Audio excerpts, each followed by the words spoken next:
My name is Nurse Ruthie, and this is the Newbie Nurse Podcast. We are sitting on the dock of the bay.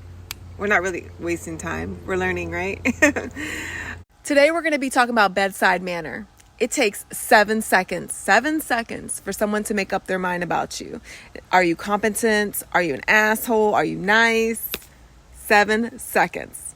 When some patients are ill, they want to take it out on someone else. And they may not even realize they're doing it, but they kind of just act out. And that could be like being rude, saying smart remarks, rolling their eyes, the body language, etc., etc. It truly is part of the process. Even if you think it's just because they're a jerk. I mean, in the end, it has something to do with their health. You walk into the room and the patient's already rolling their eyes or just giving you like they're just mad at you for no reason. You just got there. Like you literally weren't even there when they got there. You were at home getting in the shower to get to work. And everything is your fault. Either way, you can't let your ego get into the middle of this. You have to let them vent. They're the patient. Let them vent. Let them get it all out. Listen to their concerns. And then voice their concerns. Okay, you're concerned about A, B, C. Let's see what we can do about A, B, C. And at times, the patient may feel like someone's listening finally, or I trust this person. They actually care about me as a patient. Black Panther's on the set today. She is the producer. This is a feral cat that hangs out. Okay, the most obvious thing that you must do before you enter a patient's room is you knock on the door. Knock, knock. Especially if they're changing. Ask, may I come in? That gives them the sense okay, they care about my privacy. If I have been giving the heads up where they state the patient's angry, blah, blah, blah, I will sit outside the door and take 3 deep breaths. And when I knock and I walk in, I introduce myself. My name is Nurse Ruthie. I'll be one of your nurses today. I also acknowledge everyone in the room, and I ask the patient, is it okay if I speak freely about your health care? And sometimes the person sitting in that chair, oh yeah, that's my wife. Yeah, you could say whatever you want, but I look at her, and if she says yes or she says no, I respect that. Most of the time they say yes, but if I get a weird cringy vibe, where she really wants to say no, when I have her alone, or ask her hey, you want to come to the bathroom with me? I'll ask her, are you sure, you want to speak freely about your health care? Because sometimes patients come in there with concerns, sexual concerns, and they don't want their significant other to know. They sign in for eye pain, and then the next thing you know, they're no, you're doing a whole pelvic exam. There have been lawsuits where, let's say, a patient had HIV and they were in the room, someone was in the room with them, and then the provider started talking about the HIV status, and they sued the provider because they're I didn't give them permission to speak about my healthcare in front of my family member. They had no idea I had HIV. So you have to be, just because the person's in the room, you cannot assume, and sometimes if the significant other is oh, that's my wife. I'm oh, well, sometimes the Uber driver is sitting in here. And there has been times where that has happened. So especially if you work a night shift, when you walk in, don't fling the effing lights on. That is so rude. I've seen nurses do that. They just walk in and they flop the lights on. Patient's whoa. At least introduce yourself. Hey, is it okay if I turn a dim light on? May I turn on? In reality, that is their healing space. Be respectful of that. What if they had a headache and maybe that was part of the process of healing them, that maybe that was an adjunct therapy? And read the room. Let's say it's a male patient. There's a male patient in the bed and his wife is at the bedside.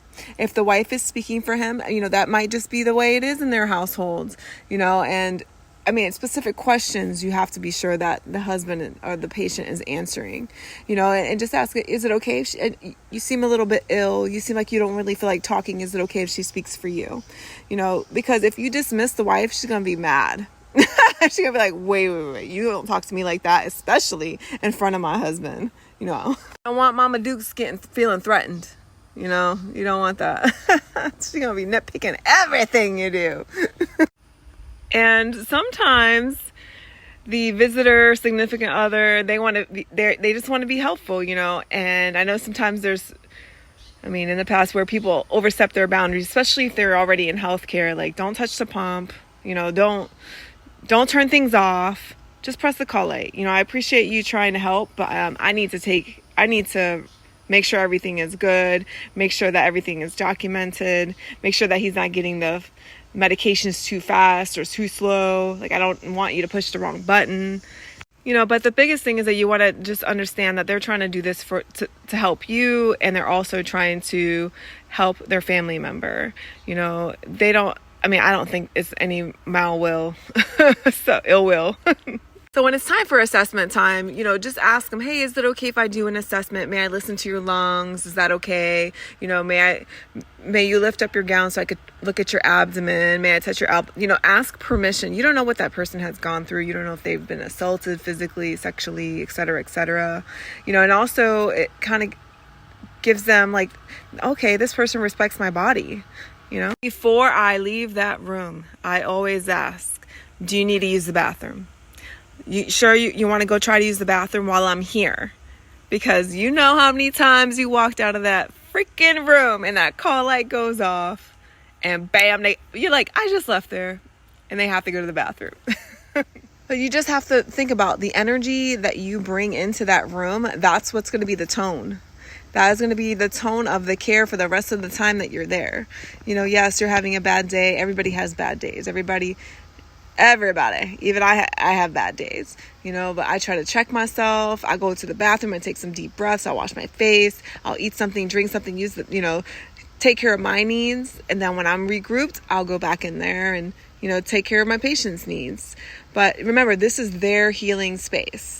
I'm sure you have gone to a doctor's office or to your dentist's office, some facility, even at the damn Wawa. You walk in there and the person making your sandwich is just slapping the fucking meat on the bread. You're like, damn, they're not making that shit with love. Well, also, when you're taking care of them, you should do it with love. Think about, that's your family member there. That's your friend. That's the person you love the most sitting in that bed. How would you want them to be treated? Offer your warm blankets. Even if they say no, I bring them a blanket, because 30 minutes later, they're going to be cold, as long as they have a fever, But I'll bring the patients a blanket, the family member a blanket. If I bring in water for the patient, I bring water in for the family member as well, because I want them to feel like I am catering to them, because I am. And just do your safety checks before you leave. Make sure that the call light is in reach, in the bed. Ask them, like, how do you call me if you need anything? Or I'll say, press the red button if you need anything. They'll say, where's the red button? I'll show them. Make sure that they know, because sometimes in the past, like, if they didn't know how to ring me and they're like, I pressed the call light, and they were pressing the wrong button. Try to anticipate their needs, Be sure your side rails are up per your policy. It's whatever your policy is, because I know some places, if you have the side rails up, it's considered a restraint. But if they're a fall risk, make sure you have all their stuff. Actually, every single person that comes in the ER is a fall risk, just so you know. Okay? So just make sure, like, their items are close to them. You don't want to have, like, their purse all across the room, because you're going to walk in on them trying to crawl out of the bed, trying to find their purse. They can, get their cell phone, and that's how they fall out the bed. Some of y'all are like, I don't have time for that. I don't have time. I got 6 patients. I don't have time. Okay, mind you, I do only have 4 patients. But even when I worked the floor med surg, I had 6 or 7 patients, and I was a new nurse, and I still made time, because in the end, they're going to call you, and it's going to interrupt your care with the other patient. Remain calm. If you have to respond to something, just remain calm, because just like when you're on an airplane and that shit is shaking and no one's saying anything, what do? You look at the stewardess. And if they're freaking out, that's when you really gotta freak out. I've been on a flight like that before. Thank God I survived. But the patient's looking at you to be, their stewardess, they're looking at you as their beacon, like, okay, if they're calm, I'm calm, everything's good. One must also consider their cultural beliefs. One time I walked into a patient's room. I don't even know why. I looked under the bed, maybe something fell, and I see this glass jar. It looked like water under the bed. It was like a jug. And I was like, is that y'all's jug down there? And they're like, yes. And so I imagined it was some type of healing process or healing tool. It didn't look like vodka. So, because it was a big jug, but that's what they wanted there. Hey, that's what they got. Cultures, the head of the household, will speak, like the elder of the family are the ones that speak. And also in the Asian culture, do not touch their head. Do not touch the top of their head without their permission. It's very spiritual for them. One of my managers in the past had done is that she had us fill out thank you cards. Now, my brother, when him and his wife had their baby at the hospital, it was really cute. They received a card saying, thank you, all the nurses and stuff, and text names were on it. That's freaking really nice. In the ER, I was kind of leery. I'm like, what about these freaking dudes that are coming in here, or patients that are coming in here and they're getting like STI checks?